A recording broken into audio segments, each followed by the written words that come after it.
வணக்கம் அன்பர்களே. அஸ்ட்ரோசிரி சேனல் வாயிலாக நான் உங்கள் அஸ்ட்ராலஜர் டாக்டர் சதீஷ். தனுசு ராசி அன்பர்களே, இந்த பங்குனி மாதம் என்ன மாதிரியான பலனை தரும் அப்படின்னு பார்க்கும் பொழுது, உங்க ராசிநாதன் 6ஆம் இடத்தில் அமர்ந்து குருவும் சுக்கிரனும் பரிவர்த்தனை பெற்று பரிவர்த்தனை யோகம் இருக்கக்கூடிய இந்த அற்புதமான ஒரு மாதத்தில் வெற்றி கிடைக்கும், துணிச்சலோடு செயல்படக்கூடிய தன்மை, எதையெல்லாம் தடை என்று நினைத்துக் கொண்டிருந்தீர்களோ அந்த தடையெல்லாம் நிவர்த்தியாகக்கூடிய ஒரு மாதம். 9-10க்குரியவன் தர்ம கர்மாதிபதிகள் இணைவு பெற்று 4ஆம் இடமான சுகஸ்தானத்தில் அமர்ந்து 10ஆம் இடமான தொழில்ஸ்தானத்தில் பார்க்கும்போது தொழிலில் வளர்ச்சி உண்டு, தொழிலில் லாபம் உண்டு, தொழில் ஒரு வேலை, அதாவது இதுவரைக்கும் வேலை செய்திருந்தவர்கள் கூட இப்போ தொழிலை செய்யலாம் என்கின்ற எண்ண ஓட்டங்களை கொடுக்கக்கூடிய மாதம். தனத்தில் எந்த குறைபாடும் இல்லை, வெளிநாட்டு செல்லக்கூடிய யோகம் மிகுதியாக இருக்கிறது. ஆனால் உடல்நலம் சார்ந்த விஷயத்தில் மட்டும் இந்த தனுசு ராசி என்பவர்கள் கொஞ்சம் எச்சரிக்கையோடு இருக்கணும் என்பதையும் ஞாபகத்தில் வைத்துக் கொள்ளுங்கள். இந்த ராசி அதிபதியான குரு பகவான் 6ஆம் இடத்தில் இருக்கிறதுனால எதிரிகள், அதாவது நீங்க போய் எதிரி என்ற இடத்துல உட்கார்ந்து இருக்கிறதுனால எதிரிகளும் உண்டு, ஒரு போராட்டமும் உண்டு, கடைசியில் வெற்றி பெறக்கூடிய தன்மை. எதிர்ப்பு பகைங்கிறது எந்த விதத்தில் இருந்தாலும் அந்த எதிர்ப்பு பகை இருக்கிறதுனால தான் துணிச்சலோடு செயல்பட்டு அடுத்த பரிணாமத்துக்கு செல்லக்கூடிய தன்மையை நிச்சயமாக உருவாக்கும்.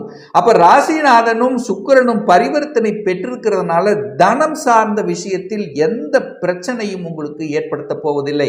ஏன்னா உங்க ராசிநாதன் 2ஆம் இடமான தனஸ்தானத்தையும் பார்க்கிறது நல்ல அமைப்பு. அப்ப பொருளாதாரத்தில் மேன்மை பெறக்கூடிய தன்மைங்கிறது சிறப்பு இருக்கு. குடும்பத்தில் அமைதி கிட்டும்.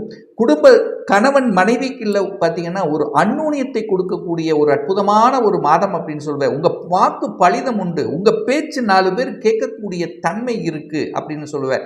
அதே சமயத்தில் சனி 3ஆம் இடத்துல உட்கார்ந்திருக்கார். முயற்சி ஸ்தானம், தைரிய வீரிய ஸ்தானத்தில் சனி உட்கார்ந்திருக்கார். ஆனா இந்த மாதத்தில், அதாவது பங்குனி மாதம் 15ஆம் தேதி சனி பெயர்ச்சியானது நடக்க இருக்கிறது.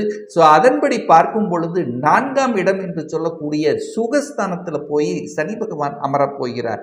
அப்போ 6க்குரியவன் 4ஆம் இடத்தில் அமர்வதும் சனி பகவான் அங்க இருக்கிறனால என்ன, கொஞ்சம் ஹெல்த் சம்பந்தப்பட்ட விஷயத்துல மட்டும் கொஞ்சம் கவனம் எச்சரிக்கையோடு இருக்கணும். அது குறிப்பாக தாயினுடைய உடல்நலம் சார்ந்த விஷயங்கள், தாய் வர்க்கம் ரீதியில கொஞ்சம், அதாவது விட்டு கொடுத்து செல்லணும் என்பதை ஞாபகத்தில் வைத்துக் கொள்ளுங்கள். அதே சமயம் சுக்கிரன் உச்ச பலத்தோட இந்த சுகஸ்தானத்தில் இருக்கின்றபடியால் வீடு, வண்டி, வாகனம், அசையும் அசையா சொத்துக்கள் வாங்கக்கூடிய யோகம் என்பது இந்த பங்குனி மாதம் உண்டு அப்படிங்கிறத ஸ்ட்ராங்கா சொல்லுவேன். அதே சமயத்தில் பார்த்தீங்கன்னா சூரிய பகவான் 4ஆம் இடத்தில் அமர்ந்து கொண்டிருக்கிறார். அப்போ 4ஆம் இடத்தில் அமர்ந்து கொண்டு 10ஆம் இடத்தை பார்க்கிறார் அல்லவா, அப்போ தொழிலில் ஒரு மாற்றம் என்பது உண்டு.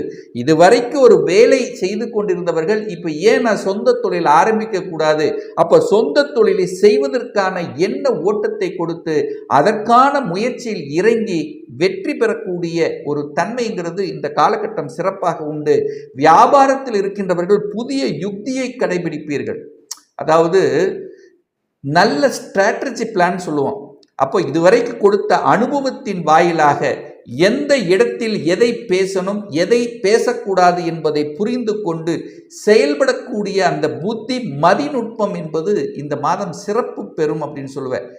குழந்தைகள் நலன்கள் அக்கறை என்பது சிறப்பு இருக்கும். அதாவது குழந்தைகளினுடைய அபிலாசைகளை நிறைவேற்றி கொள்ளக்கூடிய ஒரு காலகட்டமாக அமையும். என குரு பகவான் 6ஆம் இடத்திலிருந்து 12ஆம் இடத்தை பார்க்கிறார்.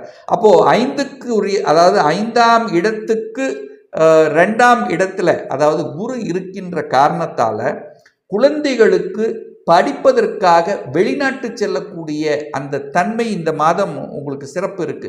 ரொம்ப நாளாக கடந்த 2 வருடங்களாக நான் வெளிநாட்டில் போய் படிக்கணும் என்கின்ற எண்ண ஓட்டத்தில் இருக்கக்கூடிய இந்த தனுசு ராசி அன்பர்களுக்கு நிச்சயமாக வெளிநாட்டில் கல்வி பயில்வதற்கும் உங்க தகப்பன் அதாவது உங்க தாய் தந்தையினுடைய அனுமதி கிட்டுங்கிறது தான் அமைப்பு. சரி, வேலை கிடைக்குமா இந்த மாதம் அப்படின்னு கேட்டீங்கன்னா, 6ஆம் இடத்தில் குரு, உங்க ராசிநாதன் 6ஆம் இடத்தில் இருக்கார். அப்ப எதிரி இருந்தாலும் 6ஆம் இடம் என்பது வேலையை குறிக்கக்கூடிய இடம் அல்லவா. அப்போ வேலையை அப்ளை பண்ணி காத்து கொண்டிருக்கக்கூடிய தனுசு ராசி என்பவர்களுக்கு நிச்சயமாக இந்த மாதத்தினுடைய இறுதியில் ஒரு நல்ல வேலை, படிப்புக்குண்டான வேலை கிடைக்கும். அங்கதான் பாயிண்ட். படிப்புக்குண்டான வேலை கிடைக்கக்கூடிய அமைப்பு, அதுவும் தன்னுடைய சொந்த ஊரை விட்டு வெளியே குறைந்தது ஒரு 100 கிலோமீட்டர் 200 கிலோமீட்டருக்கு அப்பால் other district, other state, other கண்ட்ரியில வேலை பார்க்கக்கூடிய அமைப்பு இந்த பங்குனி மாதம் சிறப்பு பெறுகிறது அப்படின்னு சொல்லுவேன். காதல் சார்ந்த விஷயங்கள் கைகூடுமா? 5க்குரியவன் 7ஆம் இடத்தில் இருக்கார். 5 என்பது காதல், 7ஆம் இடம் என்பது திருமணம். காதல் திருமணம் நடப்பதற்கான சாத்தியக்கூறுகள் பிரகாசமாக இருக்கு. காதல் காரக கிரகமான சுக்கிரன் உச்ச பலத்தோட வலிமையா இருக்கார். ஏன் காதல் திருமணம் நடக்காது? நிச்சயமா காதல் திருமணம் நடக்கும். காதலில் இருக்கின்றவர்கள் காதல்ல அந்த பேரண்ட்ஸினுடைய அனுமதி பெற்று திருமண வாய்ப்புகள் கிடைக்கக்கூடிய தன்மை இந்த மாதம் சிறப்பு பெறும் அப்படின்னு சொல்லுவேன். அதே சமயத்தில் பார்த்தீங்கன்னா செவ்வாய் பகவான் 8ஆம் இடத்துல போய் அமர்கிறார். அப்போ சகோதர விஷயத்துல கொஞ்சம் கவனமாக இருக்கணும். சகோதரர்கள், அதாவது உங்களோட கூட பிறந்தவர்கள் சார்ந்த விஷயத்தில் சில கருத்து வேற்றுமைகள் அல்லது அவர்களுக்கு சில தொந்தரவுகள் வருவதற்கான வாய்ப்புகள் இருக்கு இந்த தனுசு ராசி என்பவர்கள். அதை கொஞ்சம் கவனத்தில் எடுத்துக்கொள்ள வேண்டும். தகப்பன் சார்ந்த விஷயங்கள் நன்மை பயக்கும். தகப்பனால நன்மைகள் கிடைக்கும். தகப்பன் தொழிலை எடுத்து நடத்துபவர்களுக்கு லாபங்கள் கிடைக்கக்கூடிய அமைப்பு. ஏன்னா 9 10க்குரியவன், 9ஆம் அதிபதியாக சூரியனும் 10ஆம் அதிபதியாக புதனும் வந்து இந்த 2 பேரும் சேர்ந்து இருக்கும் போது தர்மகர்மாதிபதி யோகம் அப்படின்னு சொல்லுவோம். ஸோ அந்த யோகம் என்பது இந்த மாதம் இருக்கு. ஏன்னா 10ஆம் இடத்தை பார்க்கிறார். அப்போ தொழில் அபிவிருத்தி, தொழிலில் மேன்மை, தொழிலின் மூலமாக கிடைக்கக்கூடிய வருமானத்தின் ஒரு பகுதியை எடுத்துக்கொண்டு சமூக காரியங்களில் ஈடுபட்டு அதன் மூலமாக நன்மதிப்பை பெறக்கூடிய ஒரு நல்ல மாதம் அப்படின்னு சொல்லுவேன். அப்போ சமுதாய அக்கறை அனுகூலம் என்பது இந்த மாதம் சிறப்பு இருக்கு. அதே சமயத்தில் இந்த மாதத்தினுடைய பிற்பகுதியில் பகவான் குருவை பார்க்கின்றதாலும் அந்த குரு பகவான் கேதுவை பார்க்கின்ற காரணத்தாலும் சனி குரு கேது இதனுடைய தொடர்பு முக்கோண, அதாவது இதனுடைய தொடர்பு இருக்கின்ற காரணத்தால ஆன்மீக எண்ணங்களை உண்டாக்கும். கோயில் திருப்பணிகள் செய்வதற்கும், அதாவது என்ன, ஆன்மீக நாட்டங்களை கொடுக்கும். யாத்திரைகள் செல்லக்கூடிய தன்மை, குலதெய்வ அனுகூலங்கள், குலதெய்வத்துக்கு சென்று வரக்கூடிய பாக்கியங்கள் இது சிறப்பு பெறும் அப்படின்னு சொல்லுவேன். லாபாதிபதி உச்ச பலம். அப்போ லாபம் கிடைக்கணும்ல, மன மகிழ்ச்சி கிடைக்கணும்னா, சந்தோஷம் கிடைக்கணுமல்லவா, அப்போ அது நடக்கும். தொட்டது துளங்கும். அதாவது எடுத்த காரியங்கள் ஜெயிக்கக்கூடிய தன்மை. ஏதை ஸ்ட்ராங்கா சொல்ற அப்படின்னா 9 10 11ஆம் அதிபதிகள் தீவு பெற்று சுகஸ்தானத்தில் அமர்ந்து கொண்டு 10ஆம் இடத்தை பார்க்குது. அப்ப சூரியன் 10ஆம் இடத்தை பார்க்கிறது.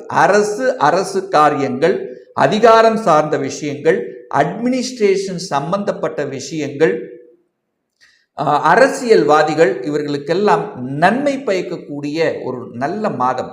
ஏற்கனவே வெளிநாட்டில் இருக்கக்கூடிய தனுசு ராசி என்பவர்கள் பிஆர் அப்ளை பண்ணி காத்து கொண்டிருப்பவர்களுக்கு பிஆர் கிடைப்பதற்கான வாய்ப்புகள், சந்தர்ப்பங்கள் இந்த மாதம் சிறப்பு பெறுகிறது அப்படின்னு நான் சொல்லுவேன். இந்த மாதம் எடுத்துக்கொண்டால் இந்த தனுசு ராசி என்பவர்களுக்கு ஒரு அற்புதமான ஒரு மாதம். தொட்டது துளங்கும். நிறைவாக, அதாவது ஒரு வேலையில் இருந்தால் கூட ஒரு திருப்தி என்பது நிச்சயமாக இந்த தனுசு ராசி என்பவர்களுக்கு நிச்சயமாக அமையும். ஒரு நல்ல தெய்வ வழிபாடு இந்த மாதம் அப்படின்னு நீங்கள் எடுத்துக்கொண்டால் முதலில் குலதெய்வத்தை கெட்டியாக பிடித்துக் கொள்ளுங்கள். அமாவாசை நாள் அல்லது பௌர்ணமி நாள், இது ரெண்டில் ஏதாவது ஒரு நாள் உங்கள் குலதெய்வத்தை சென்று வழிபடுவதும், உங்கள் ராசிநாதனை இயக்கணும் அப்படின்னா தட்சிணாமூர்த்தியை வழிபாடு வியாழக்கிழமை தோறும் தட்சிணாமூர்த்தியை வழிபட்டால் நிச்சயமாக நீங்கள் நினைத்த காரியங்கள் அத்தனையும் ஈடேறுங்கிறதுல எந்தவித மாற்று கருத்தும் கிடையாது.